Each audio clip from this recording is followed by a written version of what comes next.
Bismillahirrahmanirrahim. Assalamualaikum murid-murid.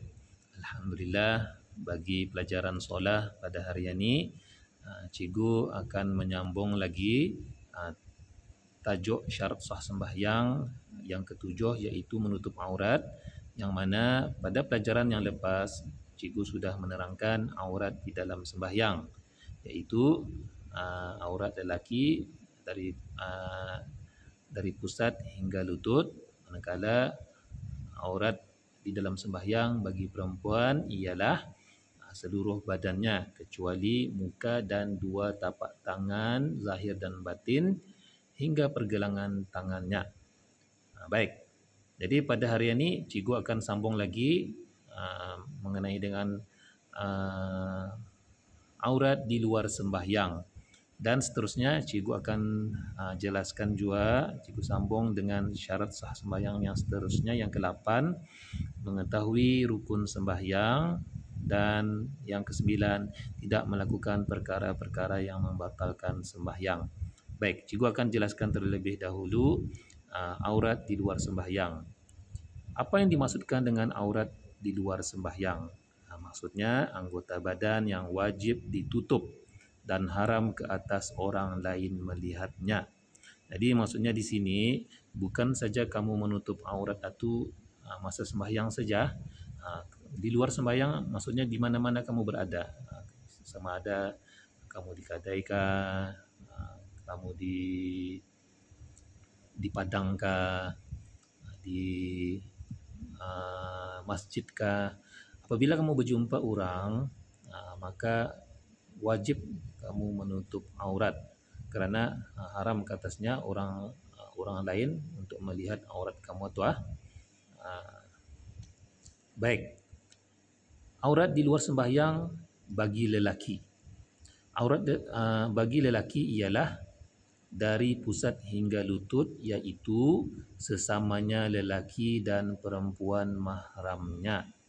Manakala auratnya pada perempuan bukan mahramnya ialah seluruh badannya. Baik, kalau laki-laki sama laki-laki dan perempuan mahram ini maksudnya perempuan yang indah boleh dikawini. Contohnya adik-beradik, bini-bini sama mama. Jadi aurat laki-laki ini dari pusat hingga lutut. Manakala auratnya kalau sesama perempuan yang bukan mahramnya, yang boleh dikawini, contohnya sepupu, kemudian saudara jauh, kemudian kawan-kawan, maka aurat laki-laki ini ialah seluruh badannya, ditutup semua. Baik, itu aurat bagi lelaki. Manakala aurat bagi perempuan ialah antara pusat hingga lutut juga, iaitu kepada lelaki mahramnya dan sesama perempuan Islam. Manakala auratnya kepada perempuan kafir ialah selain daripada yang zahir ketika ia bekerja, dan auratnya kepada lelaki yang bukan mahramnya ialah seluruh badannya. Okey, bagi perempuan, kalau aurat kamu ialah dari pusat hingga lutut kepada lelaki mahram, maksudnya bapa kamu sama adik-beradik lelaki dan sesama perempuan Islam. Kalau sesama perempuan Islam sama lelaki mahram ini tadi ialah dari pusat hingga lutut juga. Manakala aurat kepada perempuan kafir ataupun non-Muslim yang bukan Islam ialah selain daripada yang zahir ketika ia bekerja. Maksudnya kira biar nampak pakaian kamu tu pakaian seorang perempuan Islam, maksudnya bertudung, yang pentingnya ringkasnya biar nampak biar nampak kamu tu seorang perempuan muslimah. Okey. Dan auratnya kepada lelaki yang bukan mahramnya, yang bukan mahram ialah seluruh badannya. Kalau kamu perempuan, kalau berjumpa sama laki-laki yang bukan mahram ni, maksudnya yang boleh kamu kawini, contohnya kawan, sepupu, dan sebagainya, maka aurat kamu ialah seluruh badan. Okey, ini cikgu bagi contoh. Contoh macam mana aurat kalau kamu sekiranya berjumpa kawan di luar sembahyang, maksudnya ni contoh gambaran ni di sekolah, pakaian macam mana menutup aurat. Kalau perempuan macam mana tu lelaki macam mana. Okey, cikgu bagi contoh lagi.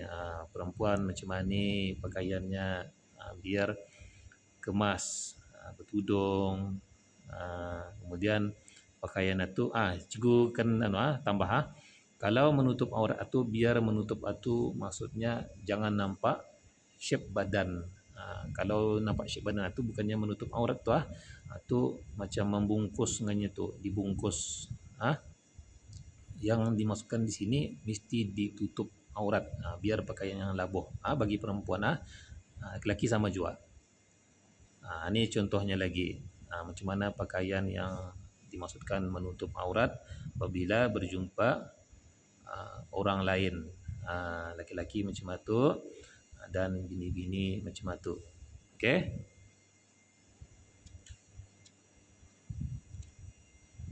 Baik. Cikgu sambung lagi. Syarat sah sembahyang yang seterusnya yang ke-8 iaitu mengenai dengan mengetahui rukun-rukun sembahyang. Baik. Maksudnya di sini ialah maksud mengetahui rukun sembahyang ini hendaklah seseorang itu mengetahui dan tahu membezakan fardu dan sunat serta mengetahui kaifiat sembahyang. Jadi kalau sah sembahyang ini, syarat sah sembahyang ini, kamu satu mesti tahu rukun-rukun sembahyang. Kamu tahu yang mana wajib dibuat, yang mana indah wajib, sunat. Mesti tahu. Mesti tahu tu. Kemudian mengetahui kaifiat sembahyang, macam mana sembahyang itu, macam mana apa awal permulaannya, kemudian selepas itu apa perbuatannya, kemudian apa bacaannya, mesti tahu. Kalau anda tahu, lihat di sini orang yang bersembahyang tanpa mengetahui rukun-rukun sembahyang iaitu dengan cara mengikut saja, yang anda tahu, jadi ikutnya orang saja, maka sembahyangnya adalah tidak sah. Okey. Kemudian syarat sah sembahyang yang ke-9 iaitu yang terakhir, iaitu tidak melakukan perkara-perkara yang membatalkan sembahyang. Orang yang bersembahyang ditegah melakukan perkara-perkara yang membatalkan sembahyang. Jika ia melakukan salah satu daripada perkara-perkara tersebut, maka sembahyangnya adalah tidak sah. Contohnya, cukup bagi contoh. Apa yang membatalkan sembahyang? Salah satunya ialah pergerakan lebih daripada 3 kali secara berterusan. Kalau kamu bergerak balik-balik masa sembahyang lebih dari 3 kali, maka sembahyang kamu adalah batal, tidak sah. Okey. Jadi untuk pelajaran solat pada kali ini sampai sana saja. Jadi secara ringkasnya daripada pelajaran ini, satu, kalau kamu berjumpa orang ramai, termasuklah orang rumah juga, maka tutuplah aurat kamu kerana hukumnya tetap wajib ditutup dan haram ke atas orang untuk melihat aurat kamu. Kemudian seterusnya, kalau salah satu daripada syarat sah sembahyang itu mesti tahu rukun sembahyang, tahu membezakan yang mana fardu, yang mana sunat dalam perbuatan sembahyang ataupun bacaan dalam sembahyang. Mesti tahu. Kalau anda tahu, hukumnya sembahyang kamu adalah tidak sah. Dan seterusnya adalah ditegah melakukan perkara yang boleh membatalkan sembahyang. Kalau kamu melakukan, maka sembahyang yang kamu lakukan itu tadi adalah tidak sah. Baik, jadi apa yang cikgu harapkan, mudah-mudahan apa yang cikgu sampaikan ini dapat diikuti, dapat dipahami oleh kamu, dan cikgu harapkan taatlah menurut perintah Allah Subhanahu Wa Taala.